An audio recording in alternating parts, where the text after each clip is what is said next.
오늘은 두 가지 경사가 겹친 날입니다. 하나는 우리 그리스도인들에게 최고의 명절이기도 하고요, 축제의 날이기도 한 부활절입니다. 성도 여러분 모두에게, 그리고 특별히 지난 고난주간 한 주간 동안 금식하고 기도하고 절제하는 삶을 살았던 성도 여러분 모두에게 부활의 기쁨이 배나 더하시기를 주님의 이름으로 축복을 드립니다. 두 번째로는 우리 동천감리교회가 창립된 해가 1907년입니다. 그래서 올해로 114년을 맞이하게 됐는데요. 교회 창립 주일이 4월 첫째 주일인데요. 그래서 올해에는 부활주일과 생일이 겹쳐지는 더욱더 복된 날을 우리가 맞이해서 예배를 드리고 있습니다. 예수님의 부활은 우리 믿음의 사람들에게는 가장 복된 날이고 구원의 날이고 축복의 날인데, 그런데 믿지 않는 사람들에게는 이 날을 가리켜서 이 날을 믿는 저와 여러분들에게 가장 어리석은 자요, 어리석은 날이라고, 미련한 것이라고 사람들이 얘기한다고 성경에 말씀합니다. 그런데 세상 사람들이 우리 그리스도인들을 향해서 예수 그리스도의 죽으심과 대속과 부활에 대해서 미련한 것이라고 여기는 거라는 것은 그래도 우리가 괜찮겠지만, 심지어는 어떤 사람들은요, 미워하기까지 하고요, 극심한 핍박까지 하고 그런 상황입니다. 그래서 먼저 오늘 본문 말씀을 중심으로 해서 초대교회에 대한 로마와 유대교 지도자들의 핍박과 초대교회 역사에 대해서 사도행전에 나와 있는 말씀을 중심으로 해서 잠깐 여러분들에게 말씀을 드리려고 합니다. 사도행전 1장을 보면 부활하신 예수님께서 40일 동안 사람들에게 확실한 증거로 친히 살아계심을 보여주시고요, 사도들과 무리들이 보이는 앞에서 하늘로 승천하신 말씀이 사도행전 1장에 기록이 되어 있습니다. 그 다음에 사도행전 2장을 보면 1절부터 13절에 보니까 너무나 유명한 말씀이죠. 오순절 성령 강림 사건이 기록이 되어 있습니다. 예수님께서 예언하신 바대로 오순절에 제자들이 한 곳에 모여서 기도에 힘쓸 때 성령이 불같이 임하셨다, 이렇게 말씀을 하고 계시고요. 그래서 그 자리에 모인 모든 사람들이 성령 충만함을 입고 방언하기를 시작했다, 이렇게 말씀을 하시죠. 사도행전 2장 14절부터 40절 말씀 보면 유명한 베드로의 오순절 설교가 기록이 되어 있습니다.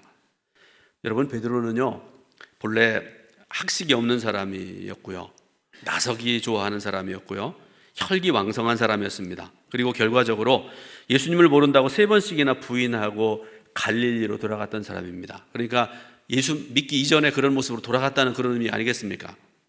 그런데 오순절에 성령 충만함을 받은 베드로가 행한 오순절의 그 설교 내용을 한번 보시기 바랍니다. 구약의 예언서인 요엘서를 인용을 해서요, 그리고 다윗의 예언을 인용을 해서 메시아 되신 예수 그리스도의 복음과 부활의 능력을 아주 은혜롭게 선포하고 있는 것을 볼 수가 있습니다. 그리고 결론적으로 말세가 예수 그리스도의 인격과 사역을 통해서 궁극적으로는 예수님의 재림에 의해서 완전히 성취될 것이라고 아주 확신 있는 그런 말씀을 전하고 있습니다. 사도행전 2장 37절부터 47절을 보면 3,000명이나 되는 사람들이 회개하는 역사가 일어났다고 말씀하고 계시고요, 그 다음에 초대교회 성도들의 모범된 삶에 대해서 말씀을 하고 계십니다. 이어지는 사도행전 3장을 보게 되면요, 베드로와 요한이 성전 미문이라는 곳에 지나가다가 안전뱅이를 일으키는 놀라운 기적 사건, 여러분 기억나시죠? 그리고 베드로의 솔로몬 행각에서의 설교로 이루어져 있습니다. 자, 여러분, 지금까지 사도행전 1장부터 3장까지 말씀을 대략 말씀드렸었는데, 오순절에 성령 받은 제자들이 행했던 중요한 두 가지가 있었습니다. 하나는 기적을 일으키는 일입니다. 자, 조금 전에 말씀드렸던 것처럼 사도행전 3장에 베드로와 요한이 성전 미문에 안전뱅이를 일으키는 사건이 기록이 되어 있잖아요. 여러분, 이게 사람이 할 수 있는 일입니까? 요즘 의술이 발달해도요, 사람이 할 수 있는 일이 아닙니다. 하나님이 하시는 일이죠. 하나님께서 기도하는, 또 성령 충만함을 받은 사도들을 통해서 이런 기적을 일으키셨다, 그런 말씀이죠. 그 다음에 두 번째로는 뭔가 하면 예수 그리스도의 구원과 부활을 증거하는 삶을 살았던 사람들이 예수님의 제자들이었습니다. 그런데 앞에서도 말씀드렸던 것처럼 사람들이 사도와 제자들이 말씀 전하는 것을 싫어했다, 이렇게 말씀하고 계십니다. 사도행전 4장 1절 2절 말씀을 제가 읽어드리겠습니다. 사도들이 백성에게 말할 때에 제사장들과 성전 맡은 자와 사두개인들이 이르러 예수 안에 죽은 자의 부활이 있다고 백성을 가르치고 전함을 싫어하여 이렇게 말씀을 하고 있습니다. 사도행전 4장은 이처럼 예수 그리스도의 부활을 증거하는 것을 싫어했던 사람들이 1절에 보게 되니까 그 사람들이 어떤 사람인가 하면 제사장들과 성전 맡은 자와 사두개인들이라 이렇게 말씀을 하고 계시는데요. 이들이 베드로와 사도들을 체포해서 옥에 가두는 장면, 그리고 산헤드린, 여러분 많이 들어보셨죠? 공회라고도 하는 산헤드린에서 재판하는 장면을 기록을 하고 있습니다. 특히 오늘 우리가 읽은 본문의 말씀을 보게 되면 산헤드린 재판의 판결이 끝난 직후에 벌어진 일인데요. 그것은 예수님의 재판을 바라보던 베드로가 예수님을 모른다고 3번씩이나 부인했던 공패 현장이기도 합니다. 근데 이번에는 예수님의 대신 제자들이 그 피고석에 섰습니다. 이들이 왜 피고석에 섰는가 하면 부활을 전했다는 사실 때문에 그렇습니다. 앞에 2절에서 말씀드렸던 것처럼 예수 안에 죽은 자의 부활이 있다고 백성을 가르치고 전함을 싫어하여라고 말씀했는데요. 유대교 지도자들이 제자들을 잡아들이고 재판장에 세웠습니다. 그리고 위협하고 있습니다. 그런데 참으로 놀라운 것이 있습니다. 19절 말씀을 보게 되면요, 4장 19절 말씀 보니까 이렇게 말씀을 하시죠. 베드로와 요한이 대답하여 이르되 하나님 앞에서 너희의 말을 듣는 것이 하나님의 말씀을 듣는 것보다 옳은가 판단하라, 이렇게 아주 담대하게 말하고 있는 것을 볼 수가 있습니다. 여러분, 이 사람들은요, 이 제자들은 어떤 사람들입니까? 하나님을 모른다고 했던 사람들 아닙니까? 부인했던 사람들이죠. 도망쳤던 사람들입니다. 그런데 그런 사람들이라고는 믿기지 않을 만큼 유대교 지도자들 앞에서 큰 소리치고 외치고 결과적으로 거기에서 풀려나오게 된 것입니다. 그리고 본문 말씀은 그 직후에 초대교회 안에서 벌어진 예배 현장인데 본문 33절을 보게 되면 사도들이 큰 권능으로 주 예수의 부활을 증언하니 이렇게 말씀하고 계세요. 그리고 그 설교를 듣고 무리들이 큰 은혜를 받았다, 이렇게 말씀을 하십니다. 그리고 이어지는 34절의 말씀을 보게 되면 어르신들은 기억나실 거예요. 옛말에 가난은 나라님도 구하지 못한다, 그런 말씀 들어보셨죠? 나라님이 누굽니까? 임금님도 나라가 가난한 거는 함부로 어떻게 할 수가 없다는 그런 말씀 아니겠습니까? 그런데 나라님도 구제하지 못한다는 가난의 문제가 해결되는 역사가 일어나게 됩니다. 그런데 여러분, 어떻게 이런 역사가 일어나게 되었을까? 오늘 여러분 그 말씀의 해답을 찾고 함께 은혜 받기를 원합니다. 첫 번째로, 부활을 증언할 때에 제자들을 부활시키는 역사가 일어났다, 이렇게 말씀을 하고 계세요. 겁쟁이 제자들을 이렇게 권능 있는 사람들로 변화시킨 것은 부활하신 예수님 자신이십니다. 여러분 한번 생각을 해보세요. 십자가를 지고 돌아가신 예수님의 처참한 모습을 볼 때만 하더라도 제자들은 두려움에 위축되어 있던 그런 상황입니다. 문 밖으로 한 걸음도 나가지 못하는 그런 상황이었습니다. 그런데 부활하신 예수님이 그들을 부활시키셨습니다.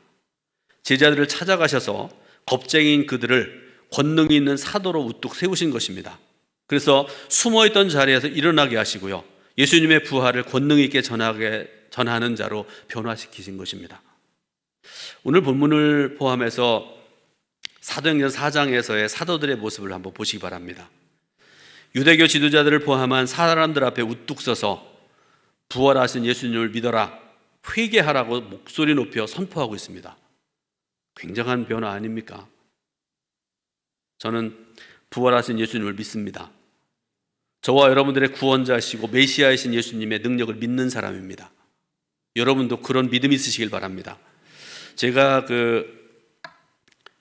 이름을 생각해도 기억도 안 나고 하던 그 내용만 좀 기억나는 것인데요. 목회 시작한 지 얼마 되지 않은 90년대 초로 기억이 되는데요. 그 경기도 광주에 가면 충현기도원이라고 있는데요.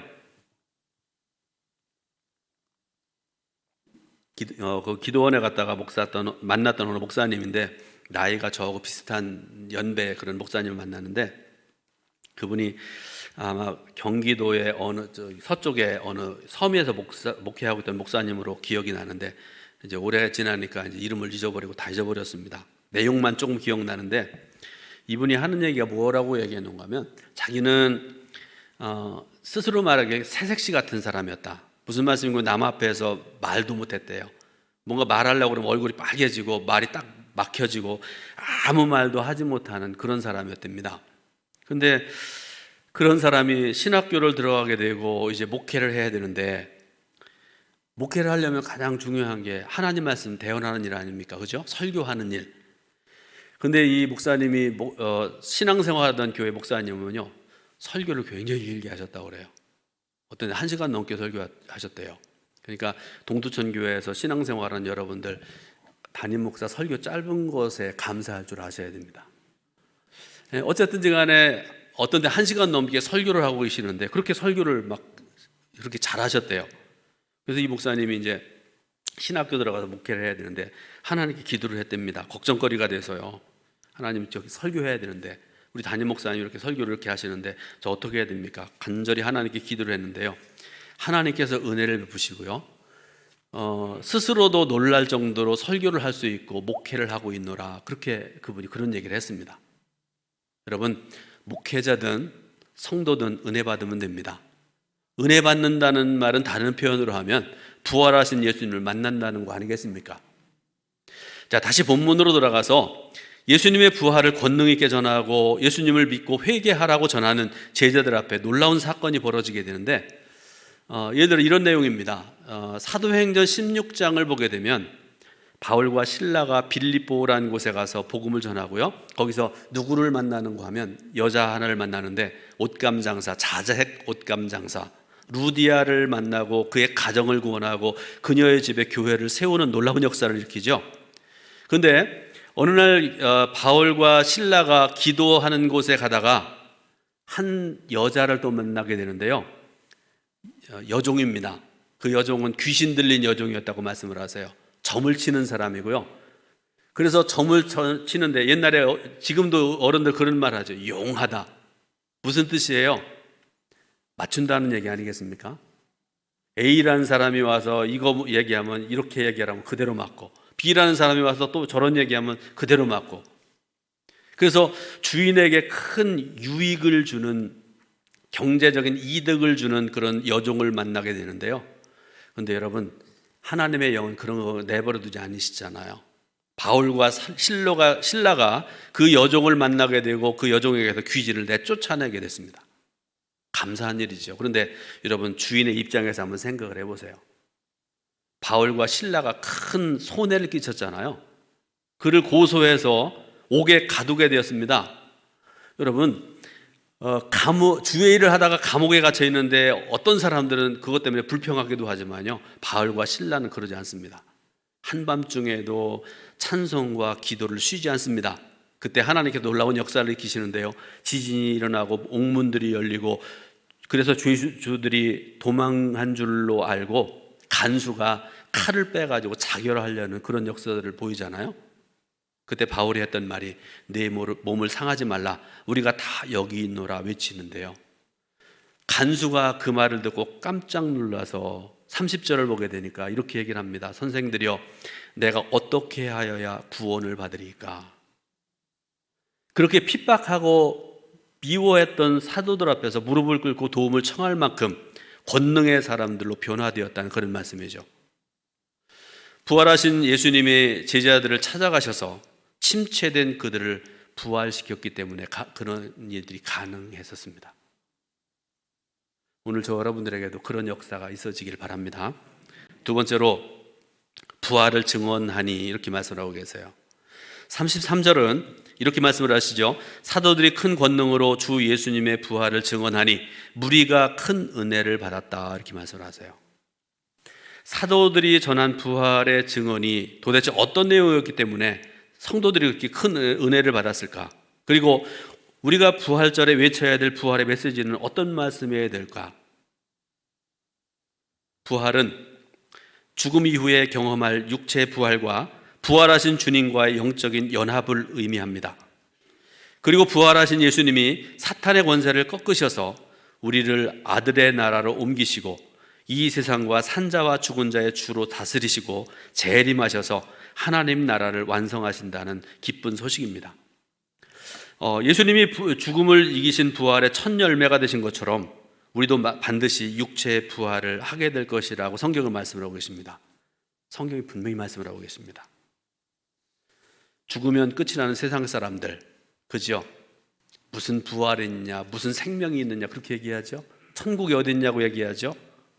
그런 사람들에게 부활하신 예수님을 직접 만나서 변화된 사도들의 설교는 능력이 있을 수밖에 없고요, 큰 소망을 갖기에 충분했을 것입니다. 고린도전서 15장 51절부터 51절 말씀을 읽어드리겠습니다. 보라, 내가 너희에게 비밀을 말하노니 우리가 다 잠잘 것이 아니요 마지막 나팔에 순식간에 홀연히 다 변화되리니 나팔 소리가 나매 죽은 자들이 썩지 아니할 것으로 다시 살아나고 우리도 변화되리라, 이렇게 말씀을 하세요. 성도는 부활하신 예수님과 연합하는 축복을 받은 자들입니다. 우리는 이 복음의 핵심을 세례를 통해서 확인하게 되는데요. 여러분, 세례에는 두 가지 단계가 있습니다. 지금은 우리가 세례를, 제가 표현이 그렇게 하는데요, 약식으로 세례 예식을 하는데, 예전에는 세례 예식을 어떻게 했습니까? 강으로 물로 사람들을 데리고 갔잖아요. 물에 들어갔다 나와야 됐잖아요. 제가 그 경험을 한 번 했는데 3년인가 4년 전인가 그 안식년에 필리핀에 가가지고 선교지에 가서 세례를 해달라고 그래서 선교사님이 그러셨어요. 제대로 좀 해주시라고. 그래서 강에 들어가서 세례를 베풀었던 그런 기억이 있는데요. 자, 세례는 두 단계라고 말씀드렸는데, 먼저 세례를 받기 위해서 물속에 들어가죠. 이건 뭘 의미하는가 하면 내 옛사람이 죽는다는 것을 의미하는 그런 귀한 예식입니다. 두 번째로 물속에서 나오는 것을 의미하는 건데요, 이거는 뭔가 하면 내가 새롭게 된 사람으로 예수님과 연합되는 것을 우리가 의미하는 그런 귀한 예식입니다. 자, 부활 설교를 듣는 당시의 성도들의 반응이 어땠을까? 얼마 전까지만 해도 주눅이 들어서 도망갔던 예수님의 제자들입니다. 부활하신 예수님과의 만남을 그들이 간증하고요, 권능 있게 부활을 증거하게 되는데, 성경 말씀 보니까 무리가 큰 은혜를 받았다, 이렇게 말씀하고 계세요. 그리고 큰 은혜를 받은 초대교회 성도들은요, 이제 두려울 것이 없는 존재가 되었습니다. 그래서 오순절에 마과의 다락방에 모였던 사람들이 이제 더 이상 두려움이 없어요. 밖에 나가서 부활하신 주님을 전하게 되었고요, 유대교의 핍박과 로마의 학대를 이겨내는 삶을 살았다는 것. 여러분, 우리가 기독교 역사를, 2000 역사를 보면 알잖아요. 아무리 핍박하고 아무리 죽이려고 해도 그들은 포기하지 않아요. 끝까지 복음을 전하고 살아갔습니다. 제가 2001년도에 우리 교회에 이제 와서 부목사 때 성도들을 이끌고 성지순례를 갔다 왔던 적이 있는데요. 그때 이탈리아 로마에도 갔었던 그런 기억이 있는데요. 로마에 가면 큰 원형 경기장이 있습니다. 여러분, 흔히 콜로세움이라고 이름 붙여진 유명한 경기장입니다. 2000년 전에 지은 전 경기장인데요, 그때 당시에 5만 명이 들어가는, 지금도 무너지지 않아요. 얼마나 단단하게 잘 졌는지요. 그 콜로세움을 지을 때 많은 기독교인들 강제로 동원하고 죽으면 거기다가 묻었다는 그 얘기도 그런데요. 그런데 여러분, 그 대단한 경기장을 보면서 많은 사람들이 대단하다, 그때 당시 어떻게 이렇게 큰 경기장을 잘 지었나, 그렇게 감탄하기도 하지만 그 반면에 기독교를 박해하던 로마 황제들이 그것을 지었는데요, 그 사람 대표적인 사람이 누군가 하면 베스파시안이라는, 여러분 아세요? 베스파시안이라는 유명한 기독교를 핍박하던 대표적인 황제입니다. 그 사람이 시작을 했고요, 그 아들 티투스라는 사람, 이 사람이 완공을 했습니다. 이 두 사람은요, 로마 황제들 중에 가장 대표적인 핍박자들입니다. 이 사람들은요, 시민들의 환심을 사기 위해서 기독교인들을 경기장 안에 잡아 넣었습니다. 수백 명, 수십 명들을 거기다 집어넣습니다. 그러고 난 다음에 어떤 짓을 하는지 아세요? 거기다 굶주린 사자들을 거기다 집어넣고요, 그래서 수많은 기독교인들이 거기서 사자들의 물려 죽고 거기서 먹이가 되어 죽어가는데요, 로마 사람들은 그걸 보고 열광하고 환호하고 그랬다는 얘기 아닙니까? 그런데 제가 말씀드리고자 하는 건 그런 겁니다. 수십 명, 수백 명의 그리스도인들이 거기에서 찢기고 죽어가는데 성도들이 거기에서요 죽어가면서 원망하지 않았답니다. 그 속에서도 얼굴에서 기쁨이 떠나지 아니하고요 찬송을 부르면서 죽어가던 기독교인들의 모습들을 보면서 그 5만 명의 관중들 중에 숨기고 예수를 믿었던 사람들이 나도 이들과 함께 죽겠다고 뛰어든 사람들이 있었대요. 그리고 어떤 사람들은 예수를 안 믿는 사람인데 믿는 사람들의 그런 거룩한 모습, 충만한 모습을 보고 거기에 뛰어들어서 나도 예수 영접하겠다고 죽어가는 사람들이 있었다는 그런 얘기입니다. 지금의 우리가 살아가는 대한민국, 우리가 정말 사랑하고 위해서 기도하는 대한민국, 하루에 자살하는 사람이 지금 40명에서 80명 정도 된다고 그래요. 자살하는 사람만 그렇답니다. 그리고 수많은 사람들이 지금 불면증에 시달리고 있다고 그러잖아요. 우울증이 보편화되는 이 어두운 한국 땅, 우리 기독교인들이 지금 1,000만 명이라고 얘기하는데요, 저는 그런 생각을 합니다. 1,000만 그리스도인들의 부활의 기쁨이 회복한다고 그러면 어떤 역사가 일어날까? 이 부활주일에 각 강단마다 부활의 메시지가 권능으로 선포될 수 있기를 바라고, 성도들은 큰 은혜를 입은 역사가 날마다 일어나는 우리 한국교회 강단 되시기를 주님의 이름으로 부탁을 드립니다. 마지막으로 가난한 자가 없더라 이렇게 말씀을 하세요. 34절, 35절은 놀라운 사건을 말씀을 하시는데요, 오늘 읽을 말씀 중에 33절, 34절 말씀을 같이 한번 읽어보겠습니다. 사도들이 큰 권능으로 주 예수의 부활을 증언하니 무리가 큰 은혜를 받아 그 중에 가난한 사람이 없으니 이는 밭과 집 있는 자는 팔아 그 판 것의 값을 가져다가. 아멘. 사도들은 권능으로 부활하신 예수님을 증언하고 성도들은 큰 은혜를 받습니다. 그런데 부활의 은혜는 거기서 그치지 않습니다. 물질적인 부분까지도 부활시키셨습니다. 예수님은 교회의 영적인 문제만을 위해서 오신 것이 아닙니다. 하나님께서는 예수님을 통해서 무너진 창조 세계를 재창조하시기를 원하시는데 경제적인 문제도 거기에 해당이 되세요. 여러분, 가나안은요, 지금은 그래도 가난한 사람들이 많이 줄어들었죠. 하루 세 끼 먹고 살아갈 만한 그런 시대를 우리가 살아가고 있잖아요. 우리나라는 나라가 감사하게도요. 그런데 예수님이 사시던 시대에 지금부터 2000년 전에 이 가난의 문제는 사회에 굉장히 큰 문제였습니다. 가난한 성도가 대부분인 교회에 사도들에 의해서 부활의 메시지가 선포되었고 은혜를 받은 성도들 사이에는 가난한 자가 없었다고 성경이 말씀을 하고 계시죠. 왜냐하면 그다음 말씀 보면 부자들이 자진해서 사도들 앞에 헌금을 가져다 두었다 이렇게 말씀을 하세요. 그리고 교회는 어떤 일이 되는가 하면 그 헌금으로 가난한 자들을 돌보기 시작했다 이렇게 말씀을 하십니다. 어느 목사님이 미국에 유학 갔다가 경험한 이야기를 결론적으로 말씀을 드립니다. 이 목사님이 유학할 때 미국 교회에 출석을 했다고 그래요. 미국인들이 모여서 예배하는 그런 교회. 어느 날 이제 예배가 끝나고 담임 목사님이 한 흑인 부부를 교회 앞으로, 성도들 앞으로 불러냈습니다. 성도들이 무슨 일인가 싶어서 유심히 바라보고 있는데 목사님이 그 성도님을 소개하기를 집 잃은 가난한 부부, 집도 없는 사람들이에요. 굉장히 가난한 부부인데 그들을 불러내는데 이 가난한 이 형제 자매가 오늘 하나님 앞에 이렇게 귀한 감사 예물을 드렸습니다. 그런데 여러분들 헌금 드릴 때 기도 제목들을 이렇게 써서 내시는 경우들이 많잖아요. 목사님이 그거를 기도하다가 이제 은혜를 받고서 지금 불러내신 거예요. 우리 이 형제 자매를 위해 기도합시다. 그리고 기도를 하는데요. 근데 기도하던 중에 성도 한 분이 벌떡 일어나서 앞으로 나가더니 지갑에서 돈을 꺼내서 이 부부가 있는 자리 앞에 놓았습니다. 잠시 이제 침묵이 흐르게 되고요.